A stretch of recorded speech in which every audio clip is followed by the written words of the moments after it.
नमस्कार, आवाज एट 9 में आपके साथ मैं हूं विपिन भट्ट। भ्रष्टाचार पर इतने बड़े बोल, लेकिन एक रिपोर्ट से खुल गई पोल। सवाल उठता है कि क्या अन्ना आंदोलन से जगी अलग कहीं अंधकार में गुम तो नहीं गई। सवाल यह है कि जिस भ्रष्टाचार के मुद्दे पर सत्ता बदल गई तो हालात क्यों नहीं बदले। आवाज एट 9 में आज यही है सबसे बड़ी खबर, लेकिन उससे पहले सुर्खियां।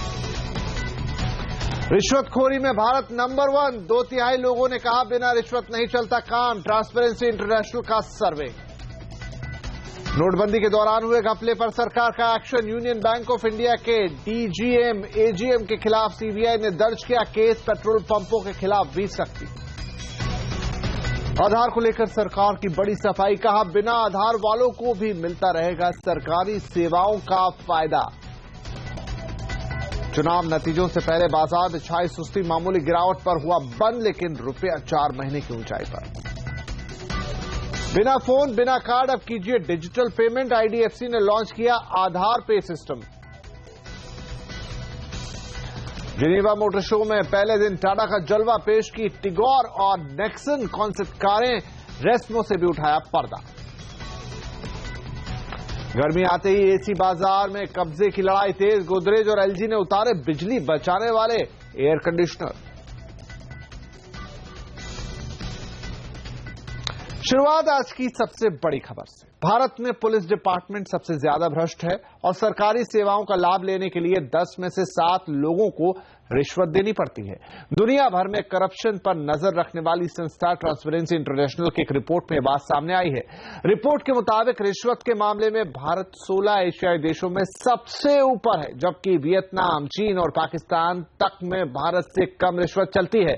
हालांकि अगर भ्रष्ट देशों की ओवरऑल सूची देखें तो भारत 7वें नंबर पर है, जबकि जापान सबसे कम 0.2% की भ्रष्टता के साथ सूची में सबसे नीचे है। सर्वे की माने तो भारत के 40% लोगों का मानना है कि पिछले 1 साल में देश में रिश्वतखोरी बढ़ी है। हालांकि 50% लोगों ने यह भी कहा कि सरकार भ्रष्टाचार को खत्म करने के लिए कोशिशें कर रही है। तो भ्रष्टाचार किस तरह से सिस्टम में घुसा हुआ है, इसका आईना है ट्रांसपेरेंसी इंटरनेशनल का यह सर्वे। हद तो यह है कि ब्लैक मनी को सिस्टम से हटाने और भ्रष्टाचार खत्म करने के लिए नोटबंदी का ऐलान हुआ, लेकिन उस दौरान बैंकों और पेट्रोल पंपों पर खूब धांधली हुई। इसी को लेकर आज 2 बड़ी कार्रवाई हुई है। यूनियन बैंक के डीजीएम और एजीएम पर सीबीआई ने केस दर्ज किया है, तो कई पेट्रोल पंप मालिकों को इनकम टैक्स ने नोटिस भेजा है। इन दोनों खबरों पर ज्यादा डिटेल के लिए हमारे साथ जुड़ रही है हमारी संवाददाता दीपाली नंदा और हमारे सहयोगी प्रतीक श्रीवास्तव। तो सबसे पहले यहां पर बात हम करते हैं, प्रतीक, सीबीआई ने क्या कार्रवाई की है और कैसे आरोपियों ने इस काले खेल को अंजाम दिया? सीबीआई ने यूनियन बैंक ऑफ इंडिया के एजीएम, डीजीएम के और उसके अलावा 4 अन्य लोगों के खिलाफ मामला दर्ज किया है और इन पर आरोप है कि जब नोटबंदी लागू थी उस दौरान इन्होंने पुरानी नोट, यानी कि करीब 85 करोड़ की जो पुरानी नोट है वो यूनियन बैंक ऑफ इंडिया के करेंसी चेस्ट में जमा कराई, जो कि रिजर्व बैंक ऑफ इंडिया की गाइडलाइन का उल्लंघन था। और इसीलिए सीबीआई ने इनके खिलाफ आपराधिक साजिश रचने में, धोखाधड़ी समेत अन्य मामलों के तहत मामला दर्ज किया है। अब यहां पर बात आती है कि ये पूरा खेल कैसे रचा गया। असल में 15 नवंबर 2016 और 26 दिसंबर 2016 के बीच एक बार 47 करोड़ की रकम और दूसरी बार 37 करोड़ की रकम यूनियन बैंक ऑफ इंडिया में जमा कराई गई और इस रकम को इलेक्ट्रॉनिक तरीके से जो बुलियन कारोबारी थे उनके अकाउंट में ट्रांसफर किया गया और ये दिखाने की कोशिश की गई कि इससे सोने की खरीद हुई है। और ये मामला जब पूरी तरीके से सीबीआई के संज्ञान में आया तो उसने इस मामले में केस दर्ज किया है। राइट, तो ये बात हो गई कि किस तरीके से बैंकों में धोखाधड़ी हुई और अब उन पर कार्रवाई हो रही है। लेकिन दूसरी तरफ पेट्रोल पंप भी वो जगह थी जहां पर काले गोरे का खेल बहुत चला। दीपाली हमारे साथ है। दीपाली, पेट्रोल पंप पर जो पेट्रोल से ज्यादा नोट जमा हुए उसको लेकर अब क्या एक्शन इनकम टैक्स उठा रहा है? आयकर विभाग की रडार पर अब है पेट्रोल पंप मालिक। आयकर विभाग को नोटबंदी के दौरान से ही ये शक था कि कुछ पेट्रोल पंप मालिक ऐसे हैं जो काले धन को सफेद कर रहे हैं। लोगों को जो सहूलियत दी गई थी कि आप पुराने नोट पेट्रोल पंप पर लेकर जाएं और वहां से पेट्रोल भरवा कर ले आएं, इस मौके का गलत फायदा उठा रहे हैं पेट्रोल पंप। लेकिन अब जो आरबीआई के पास इन पेट्रोल पंप मालिकों की तरफ से पुराने नोट जमा कराए गए हैं, उसके वैल्यूएशन में ये पाया गया है कि जितनी आमदनी इन पेट्रोल पंप पर हुई है उससे कहीं ज्यादा 20% तक ज्यादा पुराने नोट जमा कराए गए हैं। इसकी वजह से आयकर विभाग का जो शक है वो और भी ज्यादा गहरा गया है और अब देश भर में 500 से ज्यादा पेट्रोल पंप मालिकों को आयकर विभाग की तरफ से नोटिस भेजे गए हैं और ये पूछा गया है कि आपकी बिक्री और पुराने नोट जमा कराने के बीच में जो ये इतना बड़ा अंतर है ये कैसे है। जी दीपाली, बहुत शुक्रिया। तो नोटबंदी के दौरान काले धन को सफेद करने के जो भी गोरख धंधे हुए उस पर अब सरकार का एक्शन शुरू हुआ। बहुत शुक्रिया आप दोनों का हमसे बातचीत करने के लिए।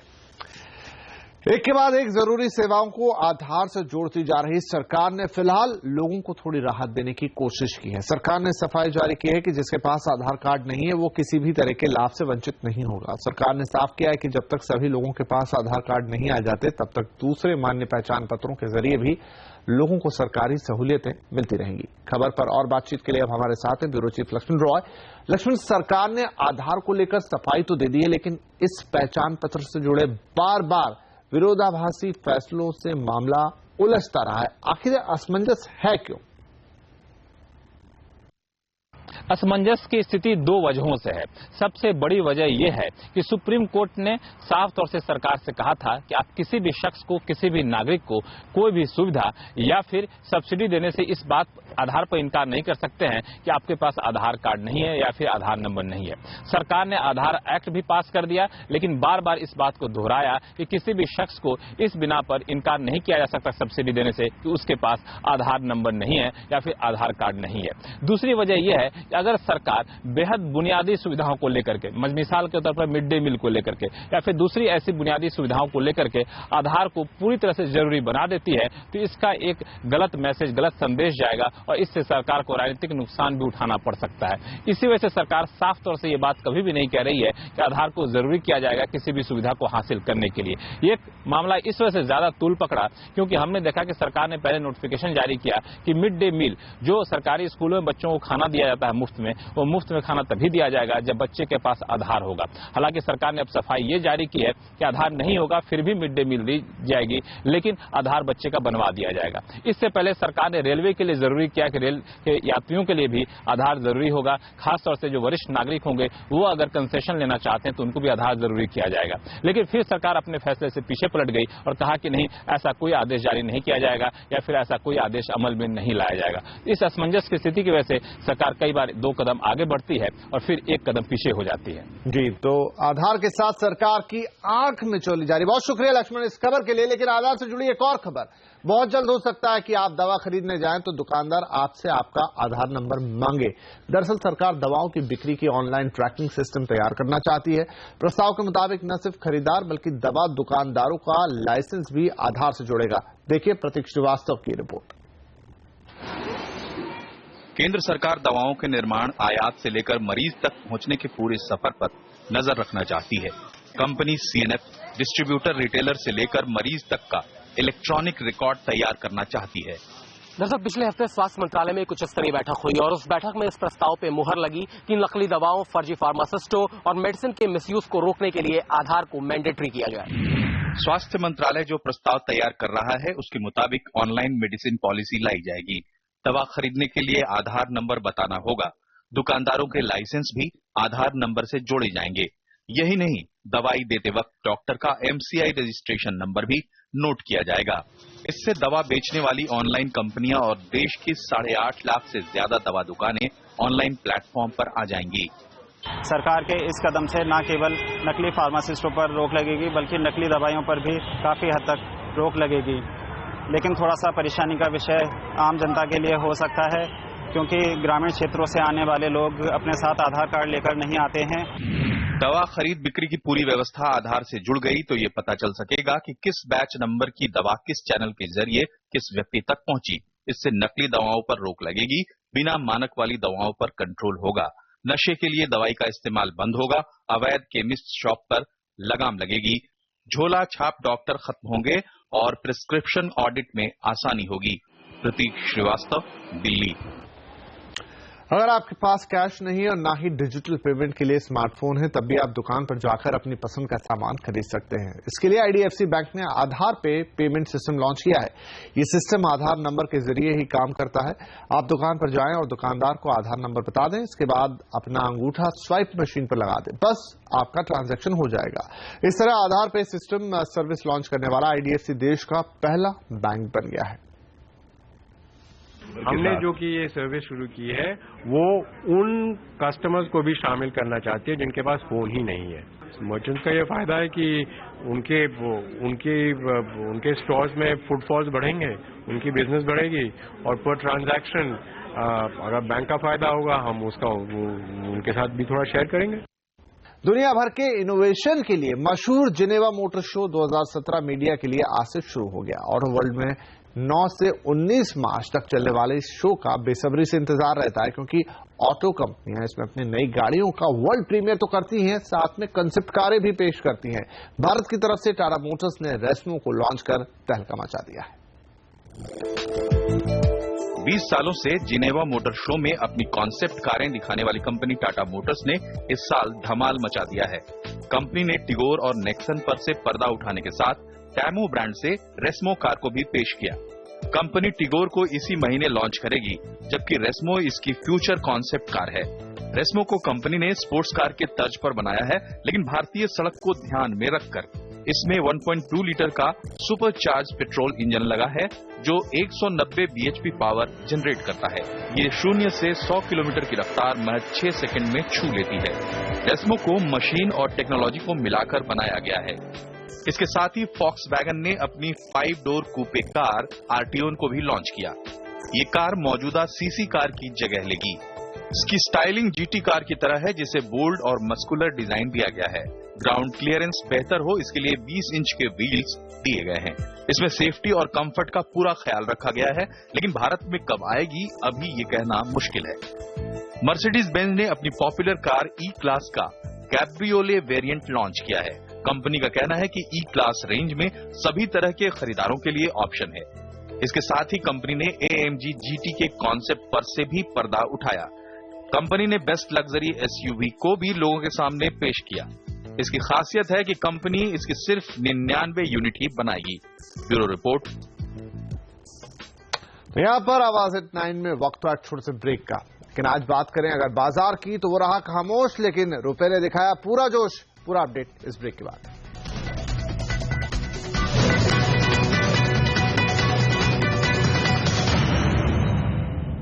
अब बात करेंगे बाजार की। 5 राज्यों के चुनावी नतीजों से पहले बाजार वेट एंड वॉच के मूड में है। पूरे दिन सुस्ती के साथ कारोबार हुआ। आज अंत में वो मामूली गिरावट के साथ बंद हुआ। सेंसेक्स 45 पॉइंट टूटा, जबकि निफ्टी भी 15 पॉइंट लुढ़ककर बंद हुआ। हालांकि मिड कैप और स्मॉल कैप शेयरों में थोड़ी खरीदारी देखी गई। बाजार में दबाव बनाने का काम किया मेटल, बैंक और फार्मा शेयरों ने। Oil and gas, IT share हालांकि संभलने में आज कामयाब रहे।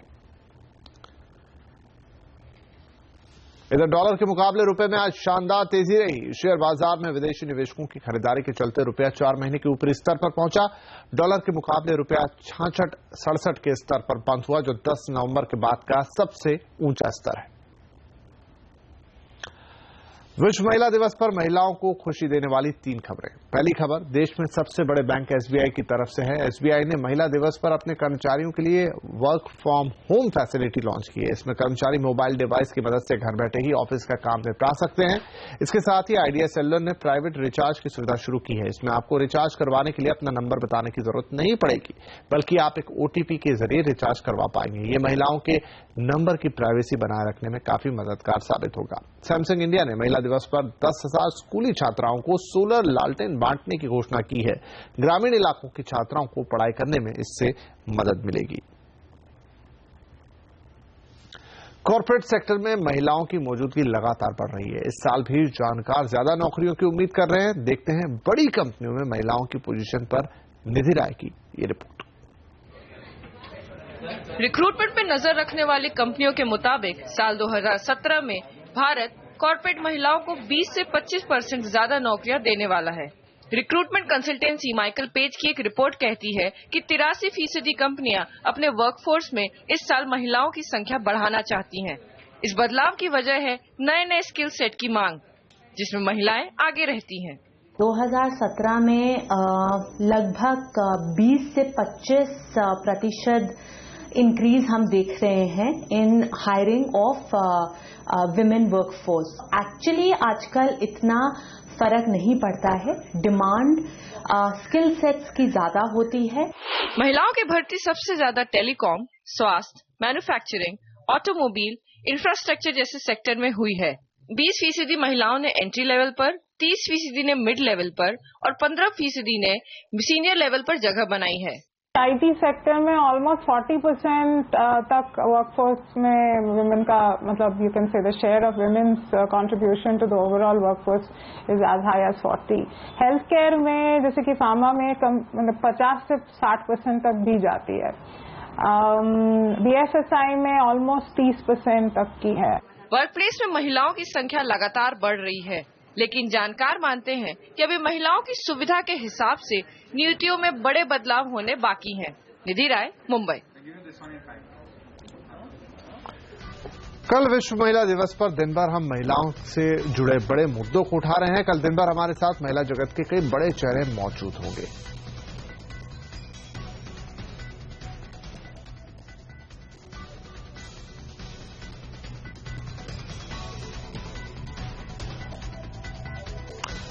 और यहां पर लेंगे एक और छोटा सा ब्रेक, लेकिन ब्रेक के बाद देखिए बिजली बचाने वाले 2 नए एसी।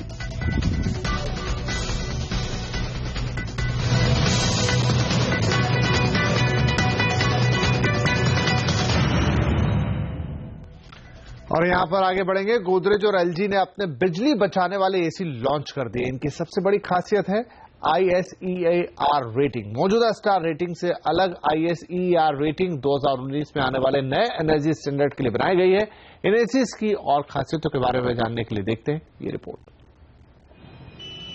भारतीय मौसम विज्ञान विभाग ने कहा है कि इस साल मार्च से मई तक जमकर गर्मी पड़ेगी।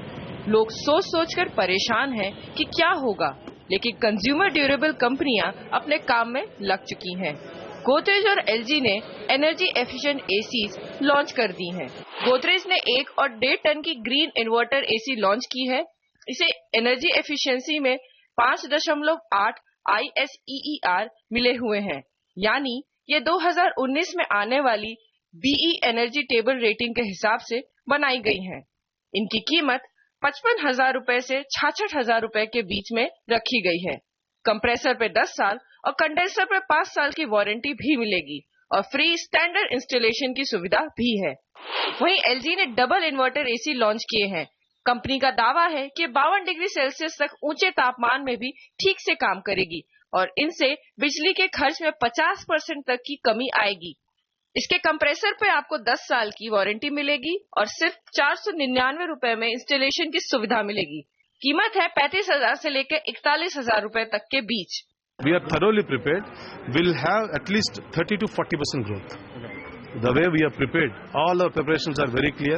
And to manufacturing, Pune and Noida will manufacture only inverter. 3 तरह के मॉडल्स देते हैं, 5 स्टार, 6 स्टार, 7 स्टार, और अभी हमने इन्वर्टर पिछले साल से लॉन्च किए। ये दोनों इन्वर्टर और फिक्स स्पीड के 5 स्टार प्लस सेगमेंट में हमारा ओवरऑल शेयर 10% है। हम उम्मीद करते हैं कि with this sort of launches जो हम कर रहे हैं और लास्ट ईयर जो भी किया, इस साल जो कर रहे हैं, हमारा टारगेट है हम 20% share in the next 3 years पहुंचेंगे। जानकारों का कहना है कि एसी अब लग्जरी नहीं रहा, जरूरत बन चुका है। ऐसे में सरकार को भी चाहिए कि जीएसटी में स्टार रेटिंग के हिसाब से टैक्स में राहत मिले। जैसे हायर स्टार रेटेड कंज्यूमर्स खरीदेंगे, वैसा अगर लोअर टैक्स स्ट्रक्चर अगर वो इम्प्लीमेंट करते हैं तो आई थिंक ओवरऑल प्रोग्राम जो इंडस्ट्री और गवर्नमेंट कोशिश कर रहे हैं कि ज़्यादा से ज़्यादा consumer high energy efficient appliance adopt करें, वो सक्सेसफुल होंगे जरूर। जाहिर है बाजार बड़ी उम्मीदें लगाए बैठा है, लेकिन मौसम के अलावा जीएसटी और ग्रामीण क्षेत्रों की डिमांड का रुख देखना होगा। दिल्ली से अर्नब वसावड़ा के साथ निधि राय, मुंबई। और अब जाते जाते आपको एक तस्वीर दिखाते हैं जो जरा हटके है। आजकल राजनीति में गधा सुपरस्टार हो गया। ऐसा लगता है गधों के बिना सियासत मुश्किल है। अब देखिए, इतनी शानदार कार को खींचने के लिए भी गधों की दरकार पड़ गई। तस्वीरें लुधियाना की हैं। दरअसल लुधियाना में स्कोडा का सर्विस सेंटर नहीं है। कार खराब हुई तो मालिक ने कार के आगे ले जाने के लिए ये तरीका इस्तेमाल किया। स्कोडा को खींचा गधों ने।